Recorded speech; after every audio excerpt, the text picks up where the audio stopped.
అందరికీ నమస్కారం. నేను మీ కొట్టే కావ్య. పవన్ కళ్యాణ్ ఫోటోతో మీకు వచ్చిన బాధ ఏంటి? అదే చాలా మంది జన సైనికులకు కూడా అర్థం కాని ప్రశ్న. నిజంగా పవన్ కళ్యాణ్ గారి ఫోటోతో, పవన్ కళ్యాణ్ గారి పేరుతో వైసీపీ నేతలకి వచ్చిన బాధ ఏంటి? దీని గురించే తాజాగా సుప్రీం ధర్మాసనం అయితే వైసీపీ నేతలు ఏదో చేసేద్దామని చెప్పని స్టేట్లో ఉన్నటువంటి హైకోర్టును వదిలేసి ఏకంగా సుప్రీంకోర్టుకు వెళ్తే అక్కడ కూడా మొట్టికాయ వేచుకుని వెనక్కి వచ్చారు. అదేంటి ఇప్పుడు చూద్దాం. ప్రభుత్వ కార్యాలయాల్లో ఉప ముఖ్యమంత్రి ఫోటోలు ఎందుకు ఏర్పాటు చేస్తున్నారు? అసలు ఆయన ఫోటో ఉండాల్సిన అవసరం ఏంటి?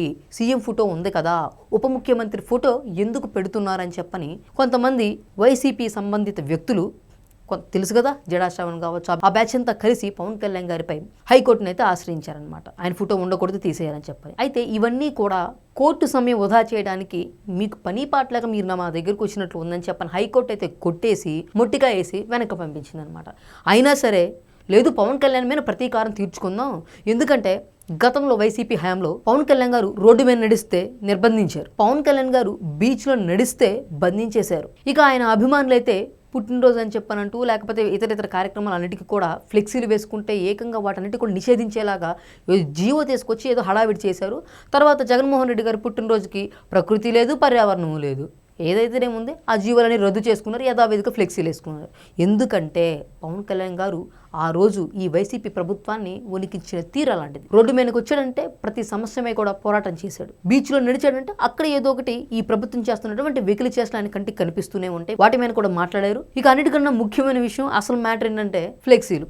జగన్మోహన్ రెడ్డి గారు సీఎం హోదాలో ఏదైనా పర్యటనలకు లేకపోతే ఏమైనా పర్యటనలకు లేకపోతే చుట్టూ కూడా ఈ గ్రీన్ మ్యాట్లు కట్టించుకుని ఎట్లాగైతే వెళ్తారో అలా వెళ్ళినప్పుడు పాపం ఈయన కంటికి పర్యటన ఈయనే, సీఎంఏనే, కానీ అక్కడ పర్యటన చేస్తుంది పవన్ కళ్యాణ్ గారేమో అనేలాగా ఆయన ఫ్లెక్సీలు కనిపించాయి. మరి బేసిక్గా చాలామంది, ఆయన చెల్లి కూడా చెప్పిన మాట అనమాట, జగన్మోహన్ రెడ్డి గారికి స్వార్థం ఎక్కువ, కుళ్ళు ఎక్కువ, ఈయనకన్నా అందంగా ఉంటే ఎవరిని చూసి తట్టుకోలేరు అని చెప్పని ఈ అసూయ ఉంది, అది మానుకుంటే కానీ మా అన్న బాగుపడడు అని చెప్పని పాపం ఆమె దేవుణ్ణి పదే పదే ప్రార్థిస్తుంది.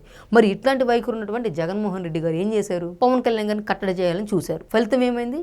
ఈడ్చి కొడితే 11కి వచ్చి పడ్డారు. అయినా మాకు తెలియగలుగుతాము, ప్రజాధనం దుర్వినియోగం. మనం ప్యాలెస్లో కూర్చుని పందికొక్కులు ఎగ్పఫ్ఫులు తింటే ప్రజాధనం దుర్వినియోగం కాదు. ఎలకల్ని పట్టుకోవడానికి పందికొక్కులు తీసుకొస్తున్నామని కోట్లు తింటే దుర్వినియోగం కాదు. ఇక అదేవిధంగా రంగులవ్వచ్చు, పొలాల్లో దిష్టి బొమ్మల లాంటి రాళ్ల మీద మీ మొహాలు వేయించుకున్న ప్రజా దుర్వినియోగం కాదు. ఇట్లాంటి వాటి మీద ఇదే ఆంధ్రప్రదేశ్ హైకోర్టు మొట్టికాయలు వేసినా కూడా సిగ్గు లేకుండా సుప్రీంకోర్టుకు వెళ్ళి అక్కడ కూడా తన్నులు తిని వచ్చినా కూడా మళ్ళీ మీ వైఖరి మారదు. ఏదేమైనప్పటికీ ఇప్పటి వరకు పవన్ కళ్యాణ్ గారు పర్యటనలు అది ఇది అని చెప్పని ఆయన వ్యక్తిగతంగా కళ్ళ ముందు కనిపిస్తేనే వీళ్ళకి ఒక రకమైనటువంటి భీతి, భయం ఏమో అని అనుకున్నా. కానీ క్లియర్గా అర్థమైంది ఏంటంటే ఆ కటౌట్ చూసిన, ఆ పేరు విన్న వైసీపీ నేతలకు కావచ్చు, ఇక అసలు ఆ పార్టీ అధ్యక్షుడికి అయితే కావచ్చు, ఒక్కొక్కరికి ముచ్చమట్లు పడుతున్నాయంటంలో అయితే ఎలాంటి అస్వక్తి అయితే లేదు. మరి పవన్ కళ్యాణ్ గారు వీళ్ళందరినీ ఇంతలా భయపెట్టేస్తూ ఓ పక్క గ్రామాల్లో కూడా, అంటే రాష్ట్ర వ్యాప్తంగా ఎక్కడ చూసినా కూడా పవన్ సార్ మాకు రోడ్డు వేయండి, పవన్ సార్ నాకు చదువుకి సహాయం చేయండి, పవన్ సార్ నాకు ఆరోగ్యం బాగలేదు, ఆర్థికంగా కూడా చితికిపోయాను, అండగా నిలబడినట్టు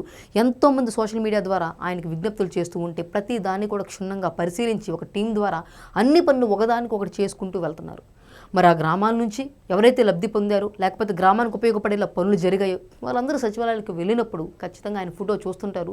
ఆ గ్రామంలో జరిగిన మార్పులకు పవన్ కళ్యాణ్ గారి కారణమని గర్వంగా చెప్పుకుంటూ ఉన్నారు. మరి ఇవన్నీ జరుగుతుంటే ఇక వైసీపీ యొక్క భవిష్యత్తు ఎక్కడుంది? ఈ భయం ఉంది కాబట్టే పవన్ కళ్యాణ్ గారి పేరు వినిపించినా, పవన్ కళ్యాణ్ గారి ఫోటో వినిపించినా కూడా వైసీపీ నేతలందరూ ఒక్కొక్కరు వణికిపోతున్నారు. అయినా పవన్ కళ్యాణ్ గారు గతంలో చెప్పారు, ఒక గ్రామంలో ఒక సర్పంచ్ చేయాల్సిన పని ఒక డిప్యూటీ సీఎంఓ లేకపోతే ఒక మినిస్టర్ వరకు ఎందుకు వెళ్తుంది? ఈ పరిస్థితి మారాలని పదే పదే కోరుకున్నారు. ఏపీ సీఎం చంద్రబాబు నాయుడు గారు, అదేవిధంగా డిప్యూటీ సీఎం పవన్ కళ్యాణ్ గారు, మీ ఇద్దరికి నా ఒక చిన్న విన్నపం సార్. సోషల్ మీడియా ద్వారా మీ అందరి దృష్టికి వచ్చినటువంటి సమస్యలు, మీరు పరిష్కరించిన సమస్యలు ఎన్నో ఉన్నాయి. వాటన్నిటిపై అధ్యయనం చేస్తూ ఏ నియోజకవర్గం నుంచి ఎటువంటి సమస్యలు బయటకు వచ్చాయి, గతంలో అక్కడ పరిపాలన పరిస్థితులు ఎలాగ ఉన్నాయి, ప్రతిదీ కూడా అధ్యయనం చేసేలాగా చేస్తూ ఇక సంబంధిత శాఖలు, అదేవిధంగా ప్రస్తుతం అక్కడ ఉన్నటువంటి ఎమ్మెల్యేలను పిలిచి ఒక చిన్నపాటి కౌన్సిలింగ్ లాంటివి ఇస్తే ఖచ్చితంగా సర్పంచ్ స్థాయిలో చేయవలసిన పనులన్నీ సర్పంచ్ దగ్గరే ఆగిపోతాయి, అక్కడే పరిష్కారం అవుతాయని కోరుకుంటూ తాము ఏం చేసినా సరే కరెక్ట్ అని చెప్పంటూ ప్రజలను తప్పుదోవ పట్టిస్తున్నటువంటి వైసీపీ నేతలకు ప్రతిసారి కూడా ముట్టికాయలు వేస్తున్నటువంటి